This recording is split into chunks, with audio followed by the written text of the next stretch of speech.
That word is heavy with loneliness, with heavy with grief and pain.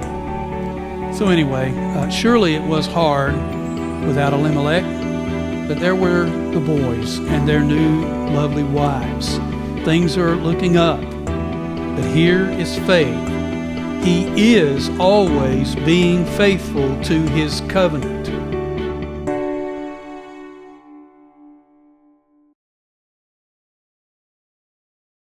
All right. The Book of Ruth. Bitter providence meets sweet grace. Bitter providence meets sweet grace. Now you'll notice the book's called Ruth, but Naomi is the main character. And Ruth's up there too, you know what I mean? But it's very clear. Elimelech is Naomi's husband. That is a very rare thing to say in the ancient Middle East. So we're told clearly by the Holy Spirit that Naomi is the one we need to keep our eye on. And so just want you to keep that in mind. I say, meanwhile, in Moab, because as we said before, and then we see it in verse 1, that Naomi and Elimelech and this whole story, narrative, it's an account, a historical account, happened during the time of the Judges. So we just finished Judges, and so I'm thinking maybe in your mind there's some freshness of the violence, the invasions, the idolatry, even civil war. We've got judges who filled their own pockets and started out serving God and then turned and became idolaters. We've got it all. It was terrible. And we ended the book of Judges with, if it were not for the preserving grace of God, Israel would be gone at the time of the Judges. Well, that's when, during that time, and of course we're not given the exact time, but it is during that time when this took place. Okay? We have a general idea, but not exactly. So the first thing that I want to start us out with is, in the days of the Judges, there was a famine. There was a famine. Now, if you look back in Judges, you would think there would be a lot of accounts of famines, because God had told them that if they fall into idolatry, if they forsake the covenant of God, that He would bring on them their enemies, servitude, that disease, famine, the rains would stop, so there would be droughts and things like that. But and God did some of those things, but that's not the point of the book of Judges, really. The point of the book of Judges is idolatry.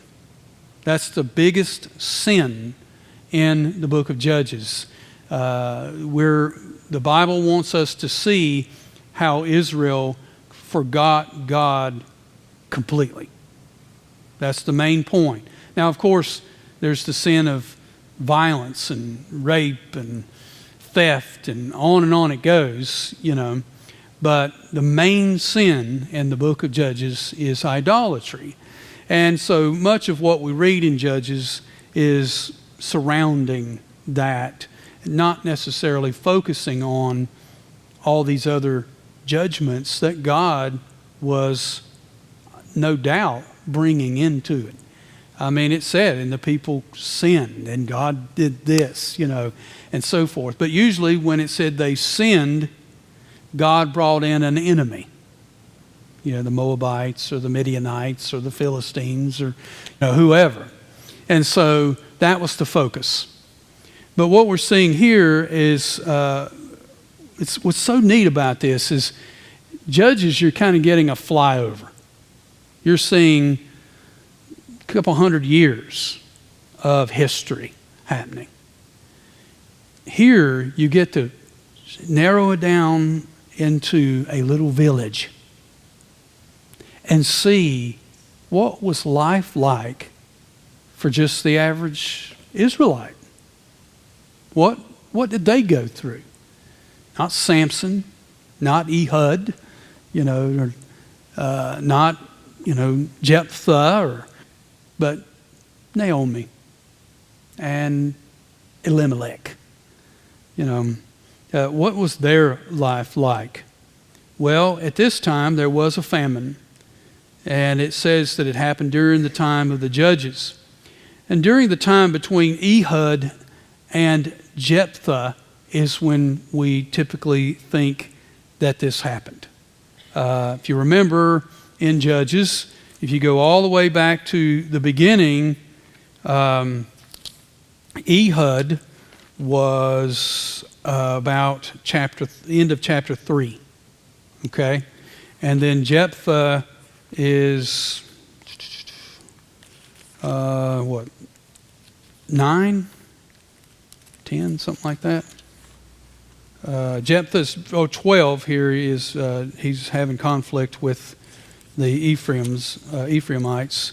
But yeah, he starts, Jephthah starts in chapter 11. So from 3 to 11 is probably when Naomi and Elimelech lived.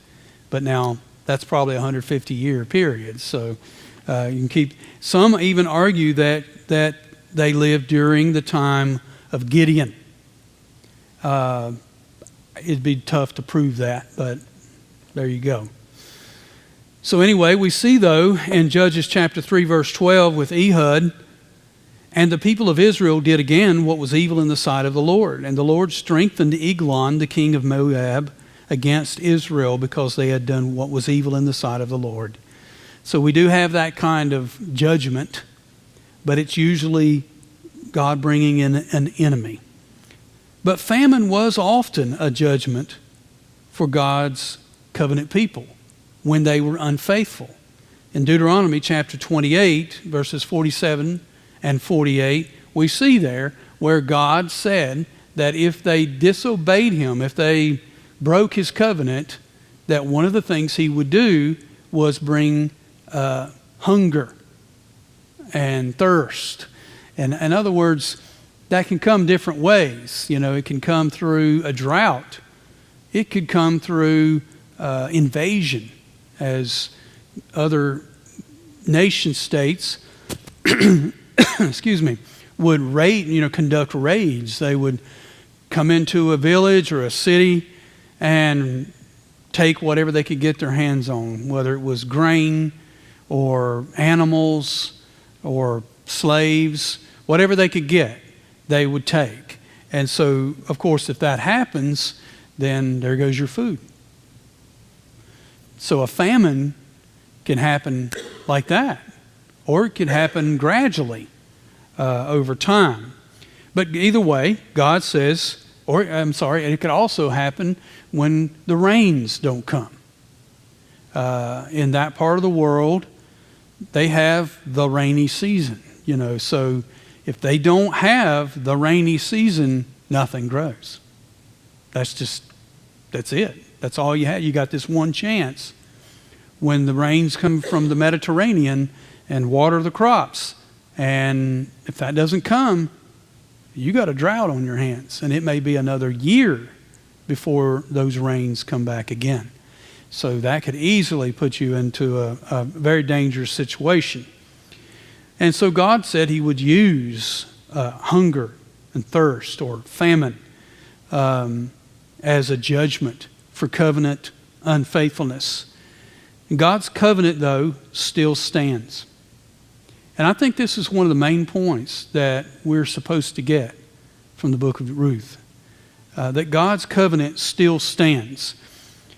Now, let's kind of draw a line from a couple of significant places where God judged the land or judged his people, certain people, with famine. He judged the patriarch Abraham. In Genesis chapter 12, verse 10, he Abraham experienced it. It says, now there was a famine in the land. So Abraham went down to Egypt to sojourn there, for the famine was severe in the land. And if you remember, this is when Abraham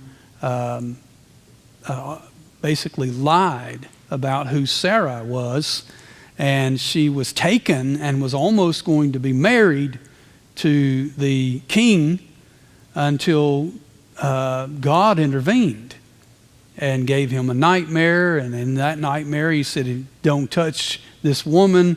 She is married to a prophet, and so forth. And he responded to that.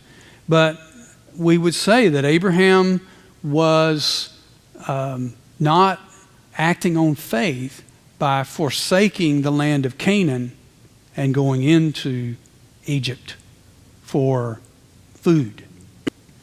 Then we have the patriarch Isaac in Genesis 26. So we got Abraham, Isaac. These are the patriarchs. Now there was a famine in the land besides the former famine. That's the one his dad went through. The former famine. Well, now there's one for Isaac. And that's what he's saying. That was in the days of Abraham. And Isaac went to Gerar, which is one of the cities of the Philistines. It's one of the capital cities of the Philistines. And so Isaac went to Gerar to Elimelech, king of the Philistines. And if you remember, Isaac did the same thing with Rebekah that his father did with Sarah. He lied about her being his wife and said she was just his sister. So here again, what happened? The patriarch Isaac, rather than staying in the land of promise, when it got hard, when the famine got hard, he went to Gerar, the Philistines, for food and sustenance. Notice also, this is going to make even more sense, that a lot of these times the enemy of God's people had food, but God's people did not. Usually means something, you know.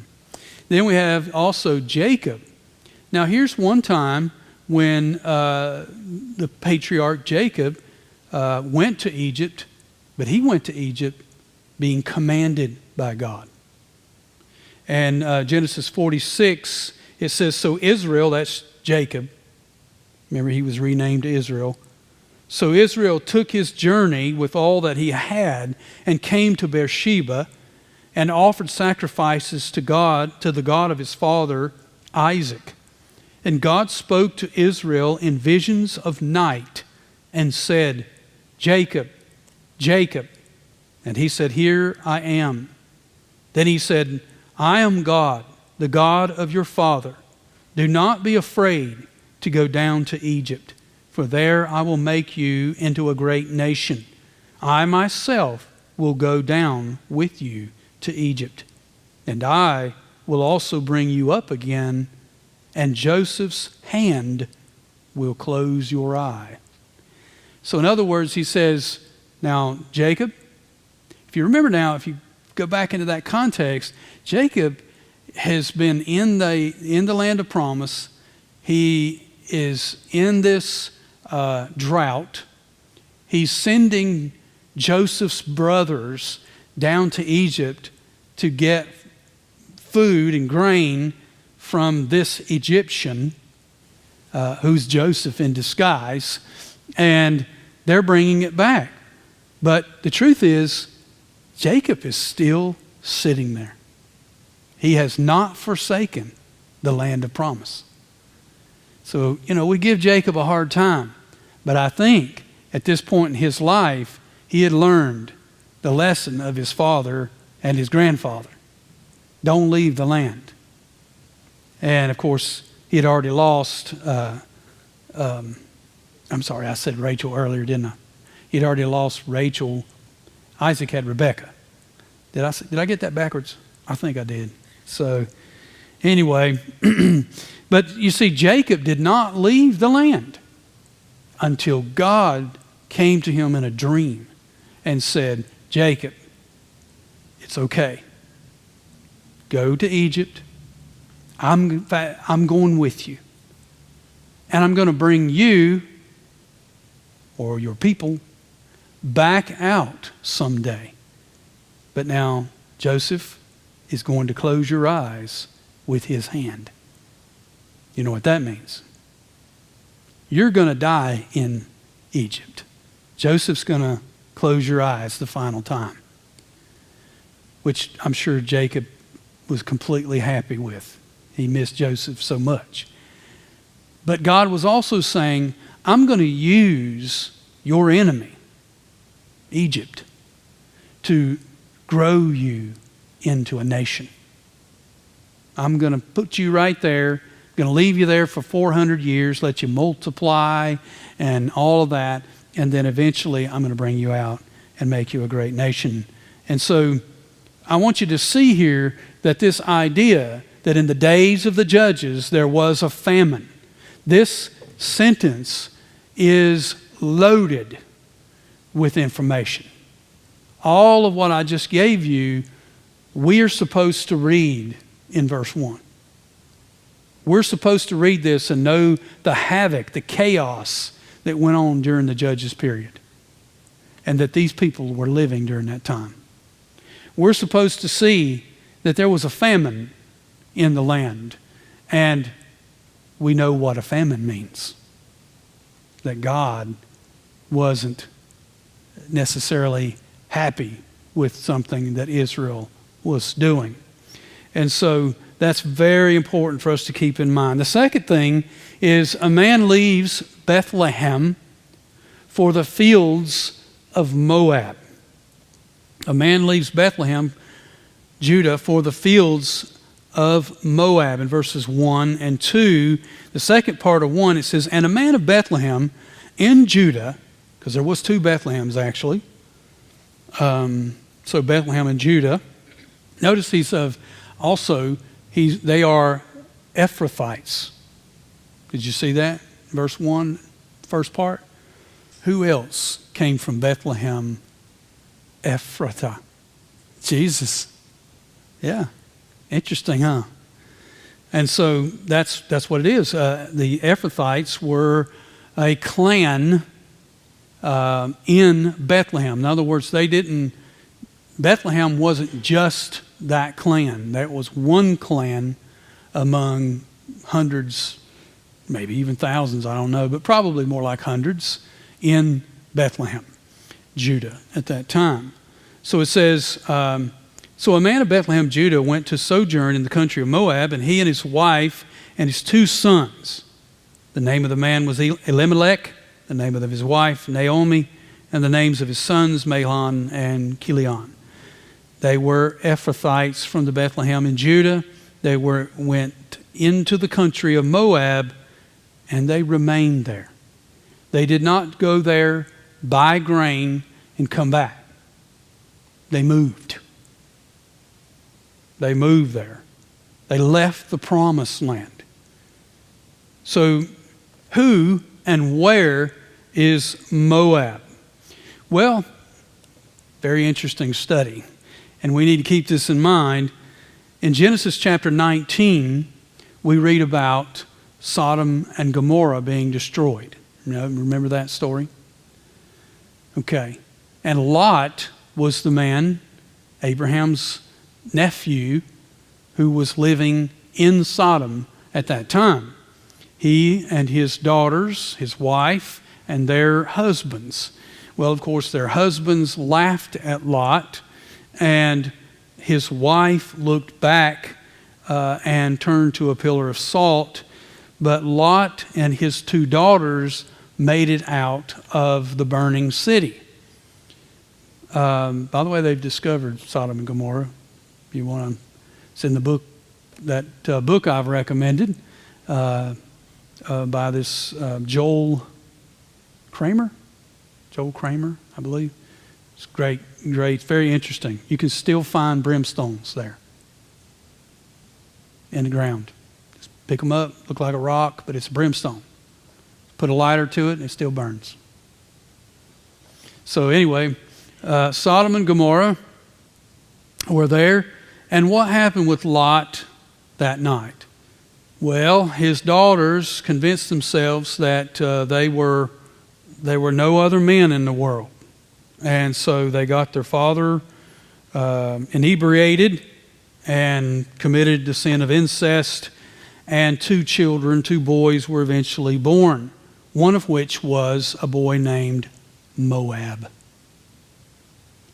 So now we are here over 400 years later, and little Moab is a people group.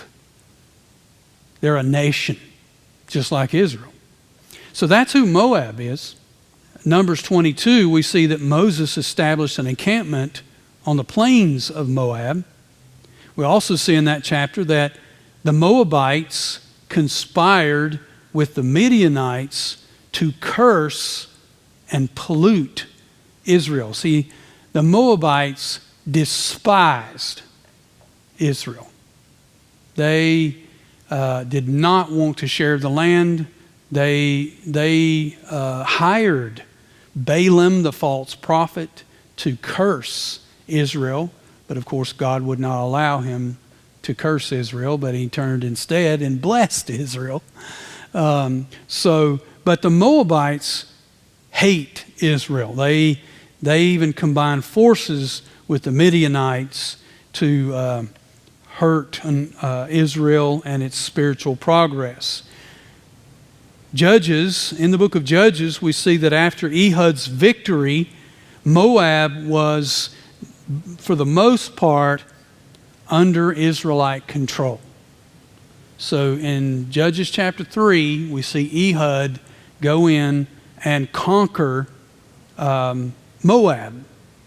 And for the most part, for the remainder of the book of Judges, Moab is sort of under Israel in servitude. But now they were still being danger by going there. They just overthrew Moab's tyranny on them. But Moab was still a country. It was still be dangerous for Hebrews to go over there. And that's where they went. Also, is there a significance to these people's names? Yes. Elimelech means, my God is king. My God is king. Eli means God, or El, you've heard of El. Eli, Melech. Melech in Hebrew and in Aramaic is God, king. God is king. So here's a fellow that his name means, my God is king, who packs up and leaves the promised land to go to another pagan country, or to a pagan country for help. Naomi means peaceful or beautiful. Mahlon and Chilion are most likely names that were made up to help the narrative. There are no names as of yet that no scholars, archaeologists, linguists have ever found these two names anywhere. So the chances of no one, as Horace pointed out to us yesterday in our devotion, you'd be surprised if you Google your name, how many other people have your name. Horace said he even had one that it was an obituary, and said everybody at church thought he had died. And then he said, "No, I'm still here."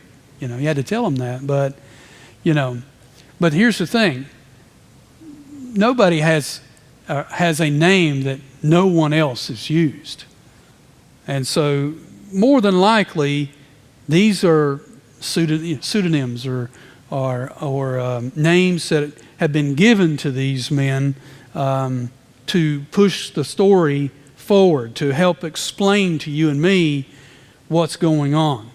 And why do I say that? Well, because generally, if they tried to take some Aramaic words and put them together and make these names, then this is what they mean. Malon means it means sickly or sick. And Kilion means finished or destroyed. So more than likely what we're getting here is what these boys were like. They were sickly. They were weak. They were physically in some way or form weak. And so we're kind of getting set up for that in our mind. There's a key on word, a play on words in the Hebrew with these couple of words here. And this is why I said it this way. A man leaves Bet Lechem. Okay, Bet means house. Lechem means bread. House of bread. Okay, he leaves the house of bread, Bethlehem, and he goes to the Lechem of Moab, the fields of Moab. So if you're in Hebrew and you're going to read this, he leaves the house of Lechem to go to the Lechem of Moab. And what does that mean? Well, he switched out God's house of bread for Moab's house of bread, as it were. God's food for the Moabite food. You see, it's just this kind of thing happens a lot in the original languages where, and we preachers do this all the time. We have, sermons that are alliterated, 3 A's or 4 A's or 5 B's or whatever, Well, they do that. We're not alone in that. That comes out of the Bible a lot of times. So, just saying that they use words that sound alike to relay a message. And that message is that Elimelech left the house of God, the house of bread, and he went to the fields or the Lechem of Moab. Clearly, Elimelech's faith was being challenged during the dark days of the judges of Israel. We just completed our study of the period and read for ourselves the idolatry, the sin, the violence that characterized that time in Israel's history. God had warned his people that if they were unfaithful to him, he would bring their enemies and famine to the land that he gave them. But was God able to take care of Elimelech and his family despite the nation's apostasy? Yes, the Lord was more than able to provide for them. But apparently, during a time of fear and famine, his faith, that's Elimelech, wavered under the pressures of maybe being a father, being a husband, whatever. His faith cracked. And he did what many of us would probably do. He went to the closest place to get some food. I'm not trying to beat up on Elimelech. I don't think the passage, that the text here beats up on him. I don't. You notice that God doesn't come out and say, "For your wickedness," and all this. I mean, it's just we know Elimelech was supposed to stay, but he caved, and he did what a lot of fathers would do, what a lot of husbands would do. He went to where there was food to try to provide for his family. But unfortunately, that wasn't much of an example of faith, was it? And then, number 3, we see tragedy, fear, and grief experience invisible mercy. I think we're getting to the nerve of what I believe the Book of Ruth is there to teach you and me. He says, "But Elimelech, the husband of Naomi, died, and she was left alone." Well, I'm adding a word, okay? I'm going to add this word twice. Alone. So I have it, my notes in brackets, okay? It's not in the text, but it's certainly implied. And so let me read it again to you. "But Elimelech, the husband of Naomi, died, and she was left alone with her 2 sons. And these took Moabite wives. So they violated the covenant there. You're not supposed to marry outside of the covenant of Israel. But they did. The names of the one was Orpah and the name of the other Ruth. They lived there about 10 years. And both Mahlon and Chilion died. So that the woman, who's that? Naomi, was left alone without her 2 sons and without her husband.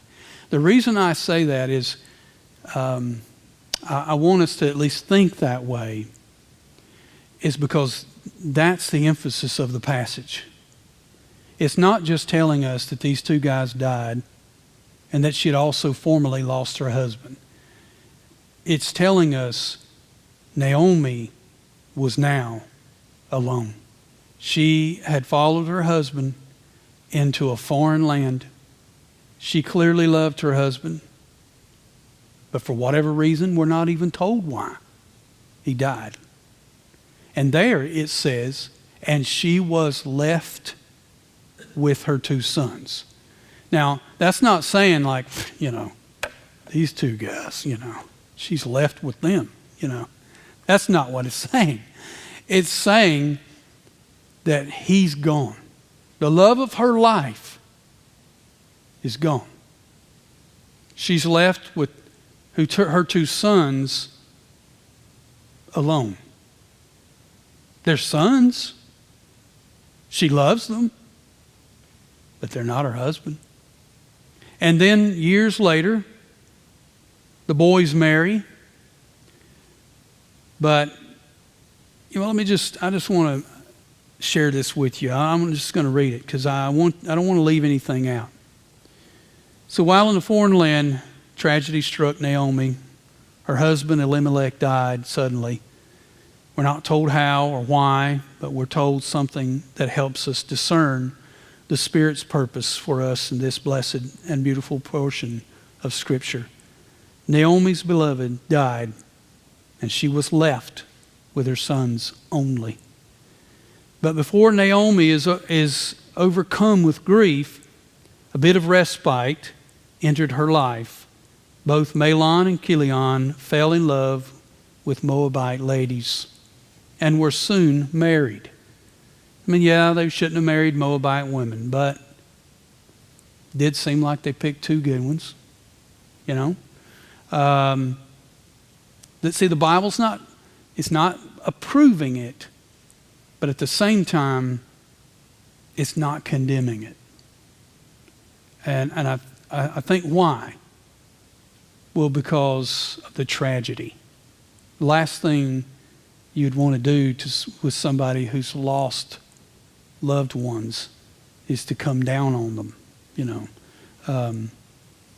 So anyway, surely it was hard without Elimelech, but there were the boys and their new lovely wives. Things are looking up. Year after year passed in relative peace and simplicity. A pastoral kind of life. I think we're meant to see that. This is a simple life of the average Israelite. Simple and quiet. Why no grandchildren had followed the weddings was troubling. You see, it'd be real easy to say, okay, she lost her husband. But she got 2 daughter-in-laws. Okay. 1st anniversary, 2nd anniversary, 3rd anniversary, 4th. No babies. That's a big deal in ancient society. It's a big deal today. But in ancient times, who was going to take care of a widow? Her children, her sons, her husband, her grandchildren. So just keep it in mind. So far, they've got the disappointment of no children. But we see that she's lost her husband, and they've been in Moab a decade, and most of which her sons had been married, and neither have been able to have children. And at the 10-year mark, tragedy strikes, another debilitating blow. Mahlon and Chilion die suddenly and apparently very near to each other in time. The depth of Naomi's despair is conveyed to us through repeating the word left. She was left without her husband. She was left without her husband and her sons. That word is heavy with loneliness and heavy with grief and pain. The book of Ruth shows us what it was like to live during the days of the judges. It reveals the presence of a believing remnant in apostate Israel. This family may have not been perfect, but they were believers in Yahweh. We're going to see that with all the problems, with the sins and all of that, Naomi is a believer in Israel's God. And so we see that even in all that judges mess, idolatry and all of that, there's still common Israelites, what the Bible calls a remnant. And they're scattered in this little village and that little town and this and that, all over the place. But God has His people who are still faithful to Him. And I want to tell you, that's still going on today, all over the world. Lastly, the book of Ruth shows us what it means to believe in God and His Word for the common believer in everyday life. Where's the sense in all of this hardship and suffering? Why are these things happening to me? What is God doing in my life? What is His will for me? Have I sinned? Am I being judged? Has God abandoned me? Am I alone? You ever been there? Will you ask those questions? Well, behold the invisible mercies.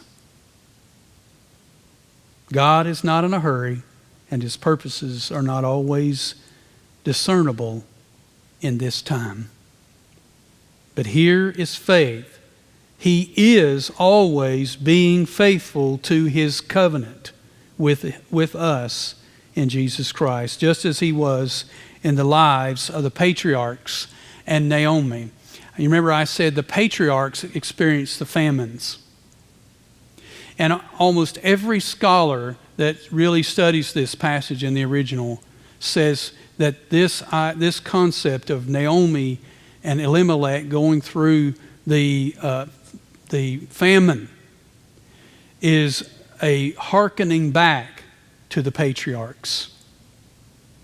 Okay, well, what does that really mean? What are they trying to convey by pointing that out? Well, they're pointing out that we're supposed to see, as readers who read God's Word, we're supposed to see that God preserved Abraham because He had a covenant with him. God preserved Isaac because He had a covenant with him. God preserved Jacob because He had a covenant with him. God preserved Israel in Egypt because He had a covenant with them. And God preserves Naomi because she has a covenant with God. And so we see that even in our average everyday lives, what is Naomi? Truly, she's just a lady in Bethlehem, tiny little town, from a tiny little clan. She's picking things to live and eat. They run out of it. She goes to another country, does the same thing there. She's in the fields. Just an average person. Does God care about us as average people? Do we just pop up and live our life and die and, God's only concerned with the big wigs? He's only concerned with the Samsons and the Gideons, the Jephthahs and the Ehuds. He is just as wrapped up, just as much in control, just as much in providential covenant love with Naomi as He was with Samson. maybe more so. And God preserved her. Listen carefully to verse 6 and see if you can hear and see God's invisible mercies working ever so subtly in Naomi's life. Then she arose with her daughters-in-law to return from the country of Moab. Because she had heard in the fields of Moab, in the Lechem of Moab, that the Lord Yahweh had visited his people and given them food. God's taking care of his people. God's bringing her back to the promised land. You know, there's this love, this care, this tenderness that we get. And that's why I call it the invisible mercies. Because the truth is, you and me and everybody sitting here and every other believer, we have all kinds of things happens in our life from childhood till we go on to be with the Lord. And sometimes we feel this big, or that God doesn't really care. We're just not even a blip on his radar. Or hard, horrible, painful things happened. Maybe you'd say, Pastor, you just wouldn't believe what happened to me one time. Well, somehow, invisibly, God is always working. He's always working. He's not going to waste any of your pain. He's not going to waste any of your life. We're not earning his love. We already have that. He will honor his covenant. He will love his people. He said, I'll never leave you and I'll never forsake you.